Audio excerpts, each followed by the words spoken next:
चलिए देखिए,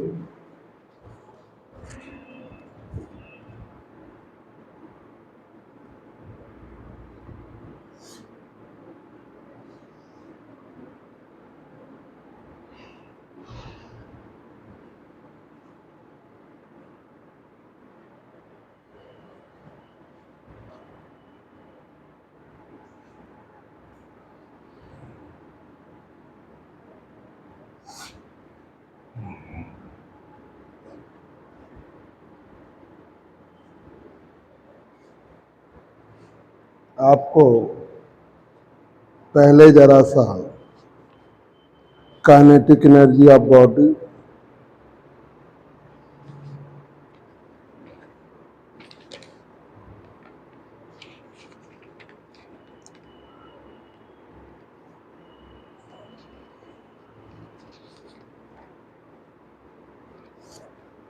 ये अगली दिन पढ़ाएंगे, संडे को ही पढ़ाएंगे, टाइम लग जाएगा।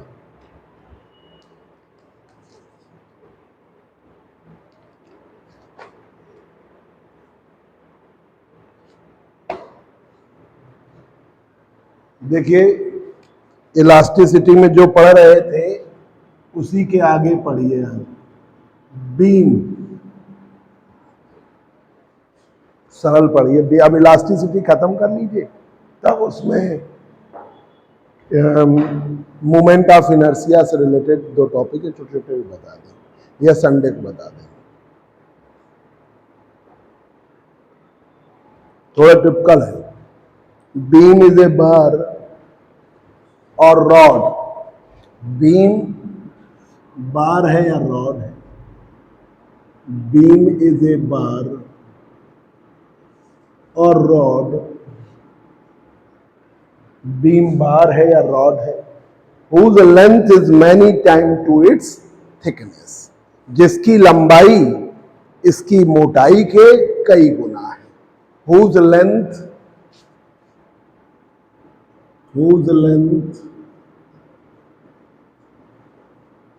is many times to its thickness, इसकी लंबाई इसकी थिकनेस के कई गुना होती है।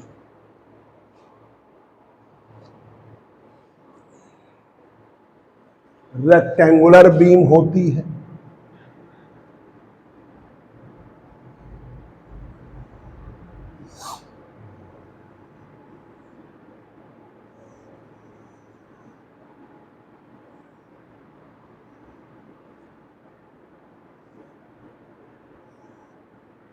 रेक्टेंगुलर बीम होती है, तो उसका क्रॉस सेक्शन रेक्टेंगुलर होगा, rectangular cross section.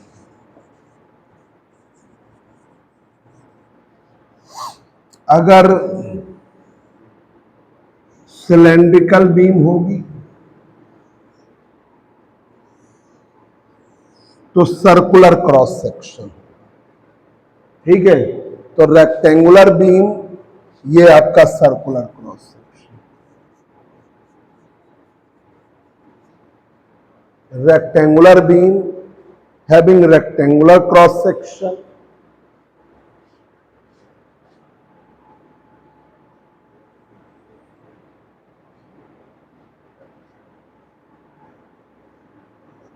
rectangular beam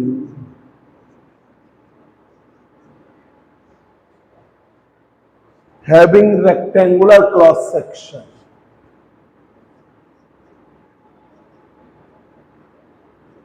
rectangular cross section. Rectangular beam का क्रॉस सेक्शन क्या होगा? रेक्टेंगुलर। और सिलेंड्रिकल बीम का cross section circular. Cylindrical beam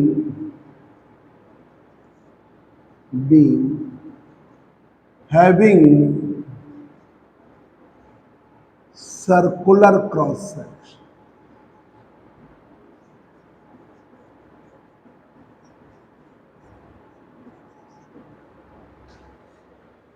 ठीक है शुभम, बीम है वो बार है या रॉड है जिसकी लेंथ इसकी थिकनेस के कई गुना है। ठीक है, इसकी मोटाई के कई गुना है। रेक्टेंगुलर बीम होती है तो क्रॉस सेक्शन रेक्टेंगुलर होगा या स्क्वायर हो सकता है, और सिलेंड्रिकल बीम का सर्कुलर। ठीक है, कोई नई चीज नहीं बताई, आपको मालूम है।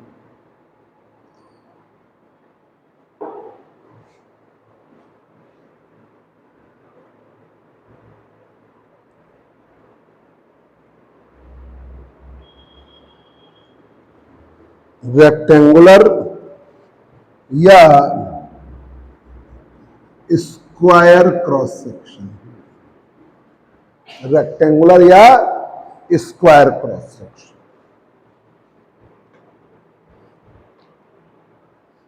Longitudinal filament, longitudinal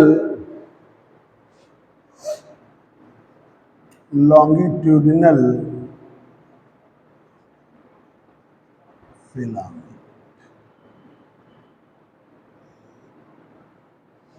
longitudinal filament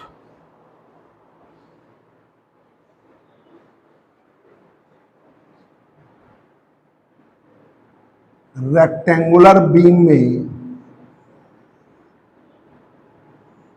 rectangular layers होती है।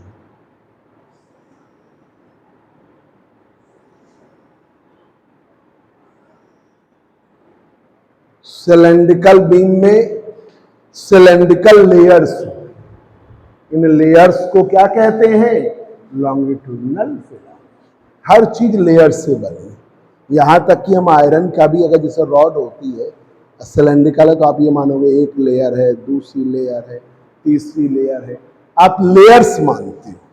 जैसे स्किन में कई लेयर्स होती है, वुड में लेयर्स है, जमीन में लेयर्स है, तो हर नेचुरल चीज में लेयर्स।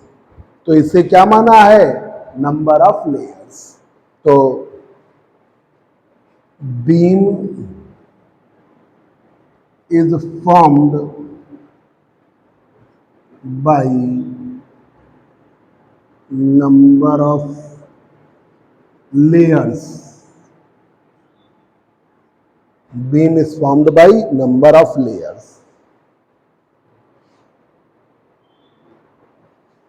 बीम बनी हुई है बहुत सारी लेयर्स से।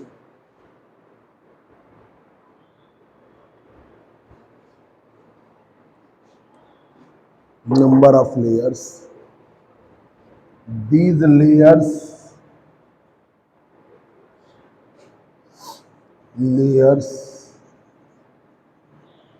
are known as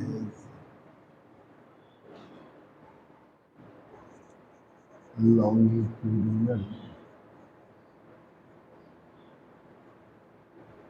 filament.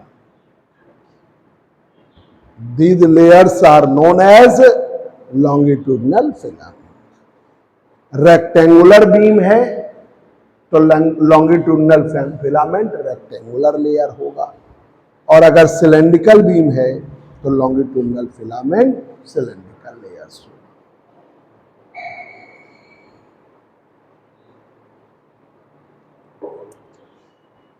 ठीक है, अब आइए न्यूट्रल सरफेस या न्यूट्रल प्लेन।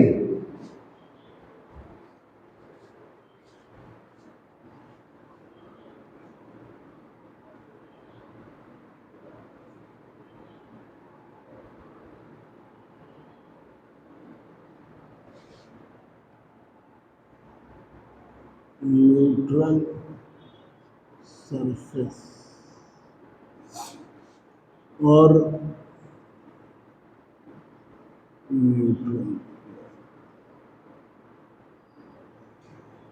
न्यूट्रल सरफेस या न्यूट्रल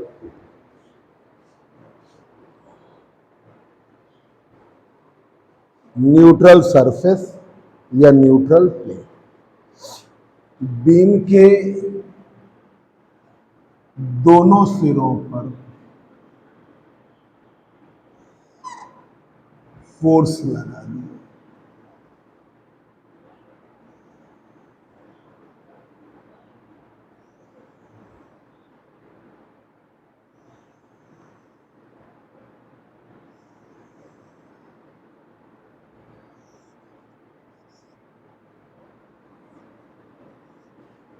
दोनों सिरों पर ऐसे टॉर्क लगा दिया तो अपर लेयर्स की लेंथ बढ़ेगी, लोअर लेयर्स की लेंथ घटेगी। उसके बीच में एक ऐसी लेयर होगी जिसकी लेंथ नहीं बदलेगी, उसे हम कहेंगे न्यूट्रल लेयर, न्यूट्रल सरफेस या न्यूट्रल प्लेन। ठीक है, या न्यूट्रल लेयर भी बोल सकते हैं।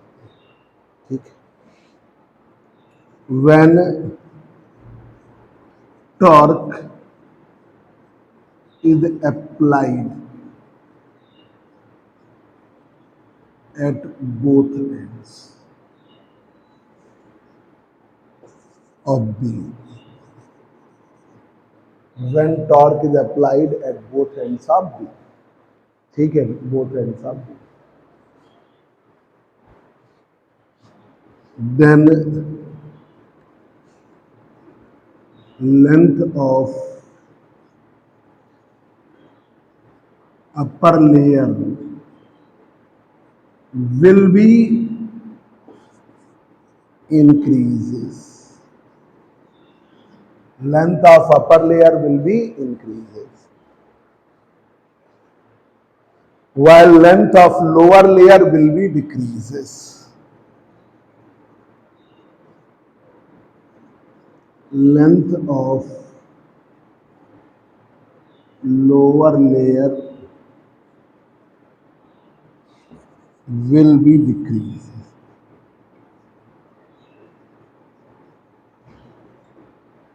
When torque is applied at both ends of beam, then length of upper layer will be increases while length of lower layer will be decreases. Between which, इसके बीच में a layer whose length may not be changed. एक ऐसी layer है जिसकी लंबाई नहीं। भाई आप ये समझो, ये बाउंड्री है, इससे ऊपर जाओगे लेंथ बढ़ेगी, इसके नीचे जाओगे लेंथ घटेगी। तो वो जो बाउंड्री है उसकी लेंथ नहीं बदलेगी, तो इस ऊपर वाली लेयर्स की लेंथ इंक्रीज करेगी और इसकी लेंथ डिक्रीज करेगी। अपर लेयर्स की लेंथ बढ़ेगी, लोअर लेयर्स की लेंथ घटेगी। अगर आपने टॉर्क ऐसे लगाया, उल्टा कर दो, अगर तुमने दोनों एंड फिक्स कर दिए, बीच में लगा दिया, ठीक है, तो उल्टा होगा, ये लोअर लेयर्स की लेंथ बढ़ेगी, अपर लेयर्स की लेंथ घटेगी, उल्टा हो जाएगा। ठीक है, तो when torque is applied at both ends of beam, the length of upper layer will be increases while length of lower layer will be decreases. Between which, जिसके बीच में a layer whose length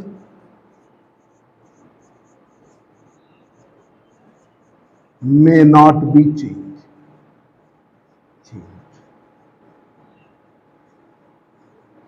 इसके बीच में एक layer है जिसकी length नहीं बदलती, between which a layer whose length may not be change.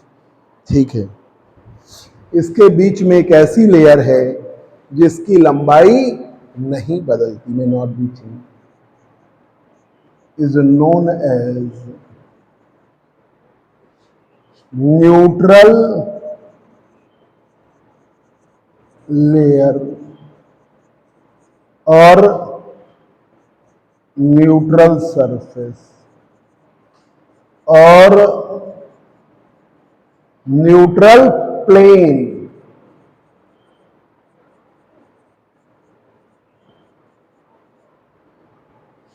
तो ऑब्जेक्टिव आएगा कि जब बीम के दोनों सिरों पर टॉर्क लगाते हैं तो वो लेयर जिसकी लेंथ नहीं बदलती उसे हम क्या कहते हैं? न्यूट्रल लेयर, न्यूट्रल सरफेस या न्यूट्रल प्लेन। किस सब में? पीजीटी, टीजीटी, बीएससी करने के बाद एमएससी करोगे तो पीजीटी के लिए इंटर कॉलेज के आप टीचर बनोगे। अभी परसों हमारे एक स्टूडेंट है मानस शुक्ला, उसने एमएससी किया था फिजिक्स से और उसका फिजिक्स के टीचर के लिए यही बिल्लौर में किसी स्कूल में हो गया। ठीक है, जो आसपास के जितने भी स्कूल हैं, शहर में भी मिलता है, शहर के उसको बिल्लौर के मिला है। एक स्टूडेंट है उसको घाटमपुर का कॉलेज मिला है। ठीक है, तो उन्होंने बीएससी किया, एमएससी किया, बीएड किया, पर उनको एमएससी से ही पीजीटी मिला है इंटर कॉलेज में 11th-12th पढ़ाने के लिए। ठीक है, अब देखिए प्लेन ऑफ बेंडिंग, उसमें जो पीजीटी होता है उसमें इंटर और बीएससी की फिजिक्स आती है। तो जो इंटर में, अब जैसे इलास्टिसिटी तुमने पढ़ी तो हमने इंटरमीडिएट वाली भी पढ़ा दी है, हमने फुल पढ़ा दी इलास्टिसिटी। कोई एक आधा टॉपिक छूट गया हो तो अभी आगे आ जाएगा। तो हमने अब जैसे तुमको Young's modulus, bulk modulus, modulus of unity, Poisson ratio, ये सब बताने का उद्देश्य यही है कि आपको इंटरमीडिएट वाली बुक ना देखनी पड़े। नहीं तो कहां से बताना चाहिए? वाई के सिग्मा ईटा का रिलेशन से बताना चाहिए।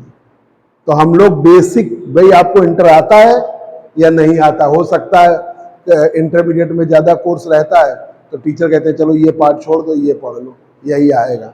हम लोग उस तरह नहीं पढ़ाते। हमारा कॉन्सेप्ट ये है कि आप पीजीटी का जब एग्जाम दो जाके तो आपको पूरी आगे का फ्यूचर हमेशा लेके चलते हैं। तो आपका जो BSc first semester, second semester, third semester, fourth semester, fifth और सिक्स जब आप पूरा पढ़ लोगे तो पीजीटी के लिए फुल फ्लैश एलिजिबल हो, पर पीजीटी के लिए एमएससी करना हो।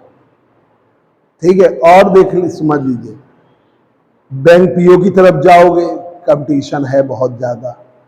बैंक पीओ, एसएससी, गाँव में बच्चे होते हैं कि चलो बीएससी कर लेंगे, बैंक पीओ एसएससी की तैयारी, बीएससी वो नकल से करते हैं, बैंक पीओ एसएससी की तैयारी करते हैं।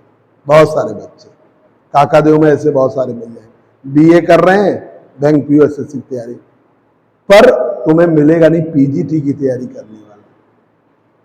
पीजीटी की तैयारी जो लखनऊ यूनिवर्सिटी में, इलाहाबाद यूनिवर्सिटी में, अच्छी अच्छी यूनिवर्सिटी के जो बच्चे हैं, कानपुर यूनिवर्सिटी के भी हैं, जो उनका बेस बढ़िया है, वो पीजीटी की तैयारी करते हैं। बहुत कम संख्या, आपको संख्या का कंपटीशन नहीं है। अभी सरकार के जो आती हैं, हम उसके इंचार्ज तुम्हें बताया था, जो जितना भी डिजिटल एग्जाम होता है कानपुर का, उसका हमारे मतलब उसमें जितने भी टीचर आते हैं वो सब हम बता देते हैं, इनको लगा लो, इनको लगा लो, उसके कोऑर्डिनेटर हैं। तो पीजीटी वो वाले एग्जाम में अभी आई है, डिजिटल एग्जाम होने जा रहा है हेड कांस्टेबल का, तुम लोगों को लेटर दिखाएंगे। तो हेड कांस्टेबल का एग्जाम है। अब उसमें वैकेंसी हम उन लोगों से पूछते हैं जो उनके विभाग के आते हैं, तो पता चला 30 वैकेंसी है, 40 वैकेंसी है, और बच्चे कितने हैं? पूरे ऑल ओवर इंडिया दे रहे हैं पेपर। अभी एक एग्जाम हो रहा था, वो टेलीफोन ऑपरेटर का, वायरलेस ऑपरेटर का, तो उसमें 30 वैकेंसी थी, और बच्चे all over India online exam देंगे। ठीक है, अब 30 वैकेंसी है, लाखों बच्चा पेपर दे रहा है। यहां पे क्या होगा? 100, 200, 500 वैकेंसी होंगी, बच्चा भी 1000 ही होगा। तो आपको कंपटीशन कम संख्या में करना है, इसलिए आराम से निकाल सकते हो। और अभी से आप टारगेट करोगे ना तो और अच्छा, पीजीटी और टीजीटी। टीजीटी कर लोगे तो बीएड के बाद है, और पीजीटी के लिए और केंद्रीय विद्यालय की अलग आती है, केवी, आईआईटी, केवी, केबीएम के अलग आते हैं। तो इनकी प्रॉपर आप तैयारी कर लीजिए, अभी से सोच लीजिए, आप 2-3 बार में निकाल लीजिए। देखिए, तो ये देखिए, बीम क्या है, बार है या रॉड है? बीम इज ए बार, तुरंत अभी याद कर लो, बीम इज ए बार और rod whose length is many times to its thickness। Rectangular beam होती है तो रेक्टेंगुलर क्रॉस सेक्शन होता है, सिलेंड्रिकल बीम होती है तो सर्कुलर क्रॉस सेक्शन होता है। लॉन्गिट्यूडनल फिलामेंट, हर नेचुरल चीज लेयर से बनी है। तो बीम में एक लेयर, फिर दूसरी लेयर, फिर तीसरी लेयर, फिर चौथी लेयर, बहुत सारी लेयर्स बनी है। इन लेयर्स को हम क्या कहते हैं? इन लेयर्स को कहते हैं लॉन्गिट्यूडनल फिलामेंट। न्यूट्रल सरफेस या न्यूट्रल प्लेन, बीम को दोनों सिरों से हमने ऐसे बेंड किया या दोनों सिरे हमने फिक्स कर दिए, बीच में वेट लटकाया, तो क्या होता है, अपर लेयर्स अगर दोनों सिरों पे लगाया तो अपर लेयर्स की लेंथ बढ़ेगी, लोअर लेयर्स की लेंथ घटेगी। इसके बीच में एक ऐसी लेयर होगी जिसकी लेंथ में कोई चेंज नहीं होगा, उसे हम क्या कहेंगे? न्यूट्रल लेयर, न्यूट्रल सरफेस या न्यूट्रल प्लेन। अब आइए plane of bending,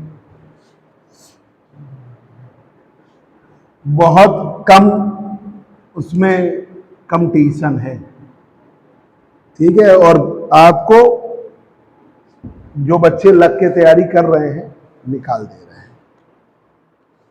plane of bending,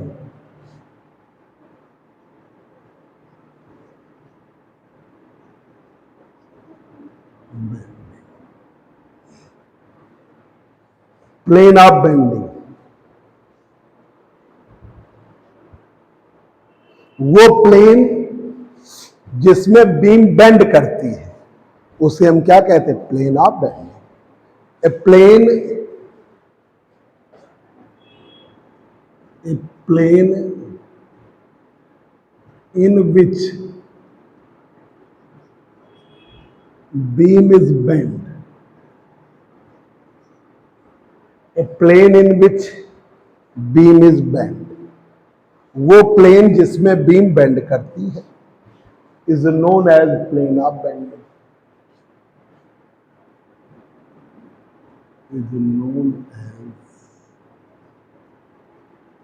plane of bending. A plane in which beam is bent is known as plane of bending। वो प्लेन जिसमें बीम बेंड कर रही है उसे हम क्या कहेंगे? Plane of bending. अब आइए neutral axis,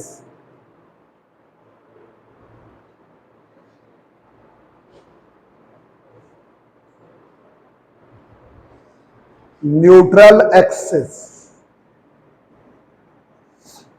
neutral axis,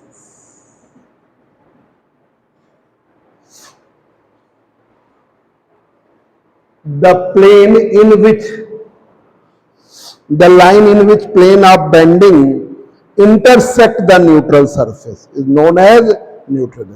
the line in which, the line in which, the line in which plane of bending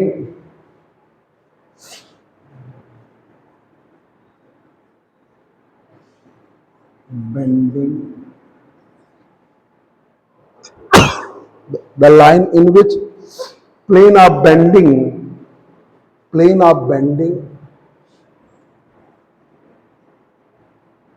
intersect the line in which plane of bending intersect the neutral surface,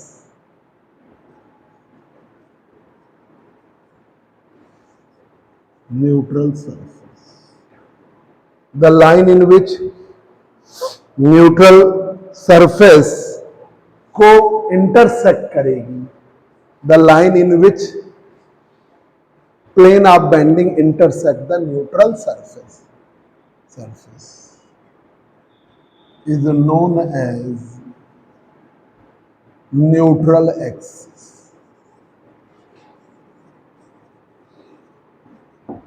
the line in which plane of bending intersect the neutral surface is known as neutral axis. Bending moment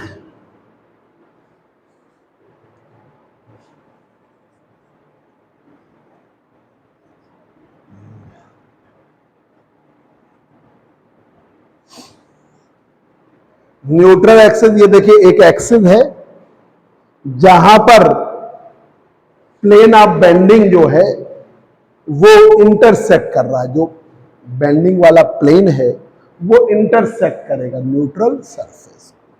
तो जैसे आपने plane लिया, plane of bending, अब आप इसके according plane लिए, ये plane है, ठीक है, जिसमें बीम बेंड कर रही है। तो अब देखो, अब ये आपकी एक एक्सिस मान लिया, थोड़ा तिरछी हो गई। अब यहां पर प्लेन आपका थोड़ा सा तिरछा हो गया, तो प्लेन ये मान लिया, ये इंटरसेक्ट कर रहा है किसको? न्यूट्रल सरफेस को। तो एक एक्सिस आपने पार करा दी, तो वो कहलाएगी, मतलब जैसे आपका प्लेन है, क्योंकि बीम बेंड कर रही है तो ऑब्वियसली प्लेन सीधा नहीं रह पाएगा,